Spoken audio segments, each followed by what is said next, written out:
Hey, this is Homecut. Check out my interview with Paddy Lane at hiphopforthepeople.com. Peace.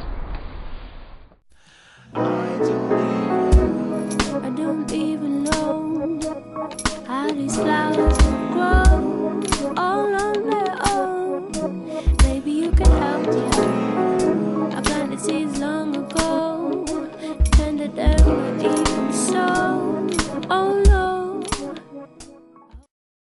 Okay, first question. How do you feel UK hip-hop compares to the US? I think there's big differences in terms of like the UK and the US. The industry in the US putting money, or a certain amount of money, into hip-hop over there. The record industry over here doesn't really support hip-hop. There's some notable exceptions, and the grime cats, who some hip-hop purists are like, that's not hip-hop, but it clearly is hip-hop. You know, they've done really well and broken into like the pop mainstream thing. And I'm not so into the pop sound, that's just not me.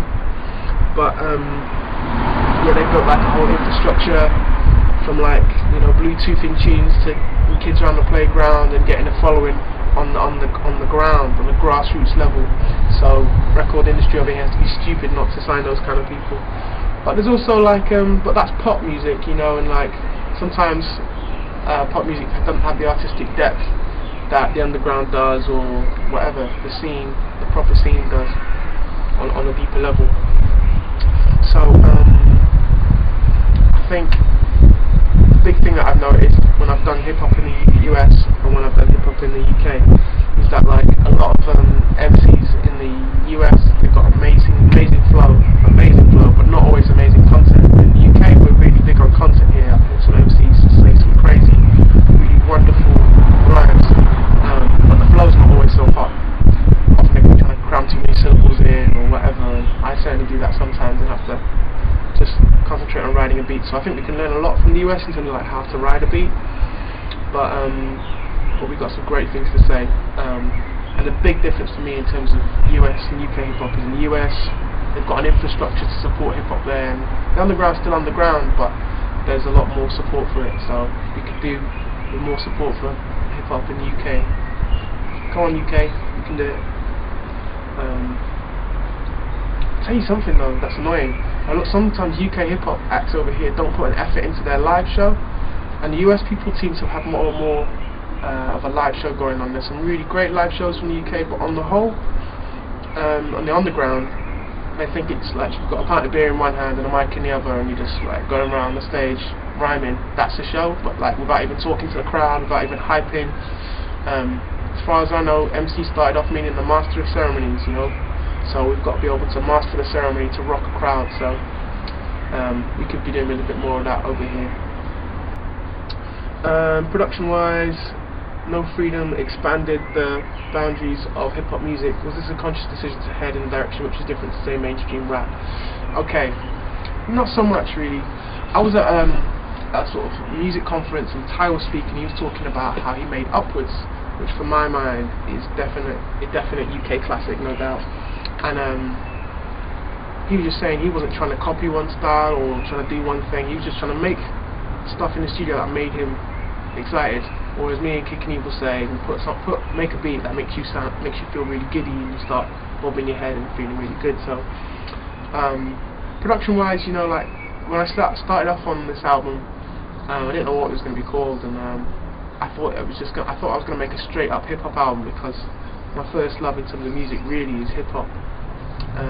But then I realised, you know what? I love soul music. I love proper soul. I love Afrobeat. I love African high life. I love jazz majorly. So those are all my influences. I thought, you know what? Sod it. If there's a record, you know, I'll sing on it. Okay. If there's a phone, I'll do something which is just, I'm just gonna do stuff that makes me excited. So I just tried to be myself. Tried to give you a really honest representation of where my head was at that time, in the period when I was making the album. And yeah, I hope you dig it. Yeah. Do you feel positive messages can be often blocked by music industry execs? Sometimes they can be I'm not sure. I'm not sure if positive messages are blocked by industry execs, but I do know industry execs are concerned with stuff selling. And when you're saying something which is more complicated, so when you're trying to express something, which is more complicated, that might not sell. It's easier to say, look, here's a girl in a bikini. It's easier to say, rah, this guy's really like big tough guys, and that's something to aspire to, especially when mainstream music and pop music in particular is aimed really at teenagers.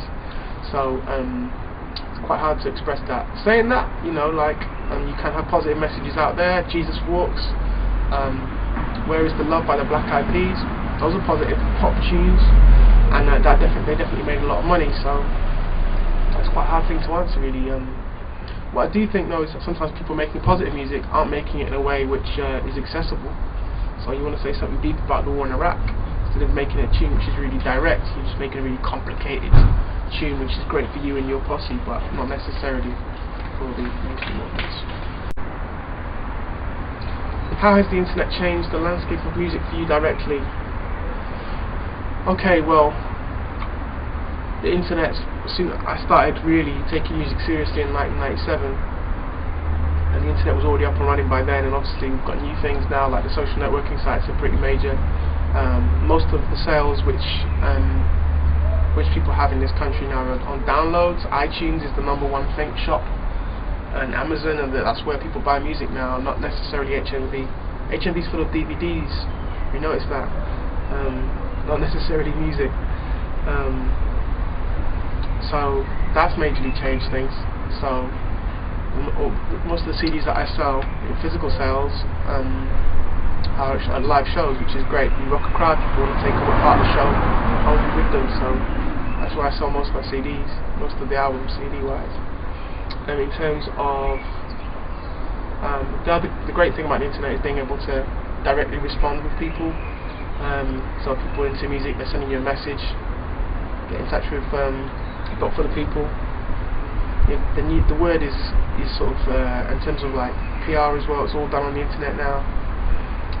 That's a really big thing. Like actually sometimes being on set 1 or 2 people's blogs is more important than being in the NME or in the Observer Music Monthly, which I think has gone now anyway. So that's changed it majorly. That certainly changed it for me. But I personally just love being able to be in one-on-one contact with fans really, and people that appreciate what you do, because sometimes if you're not doing mainstream and you aren't living in a big white house with dancing squirrels and performing monkeys in your house, then you know, to know that people connect with your stuff is amazing. I really encourage it, I really appreciate it.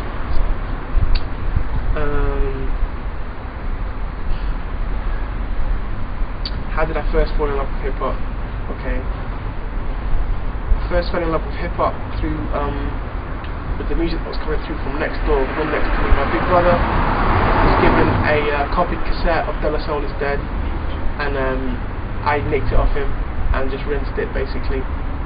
And of course it's on his short cassette, so when I actually did go buy the CD a couple of years later, there's tracks I never even knew on the album, so I was like really excited. But De La Soul Is Dead, which is I think one of the greatest hip hop albums of all time. Before that, when I was younger, I remember bugging out in the front room to Don't Believe the Hype by Public Enemy. That was pretty incredible. That's how I first fell in love with it. I fell in also like I became Christian when I was age 14, and I used to listen to this Christian rap group called Freedom of Soul, who were from California, who were kind of like the hip hop far side. They were just kind of a bit wacky, but very positive, and that just totally captured me. So I remember trying to learn their rhymes and like learning De La Soul and Freedom of Soul, anything with soul in it. I was really into that. So that's deep. There is a gospel feel to some of my work. Is religion something that's important to you as an artist? Yes, very important to me. Religion's probably the wrong word. For me, religion has negative connotations, but faith certainly, spirituality certainly. I'm a Christian, definitely I call myself a Christian, I represent that. That's part of my life, and that was going to come out in my music. So, like I said before, you know, my music really is just trying to give a snapshot of where I was at over those years making the album, and that's as much a spiritual thing as it is a political thing, as much an emotional thing. So that's definitely part of it.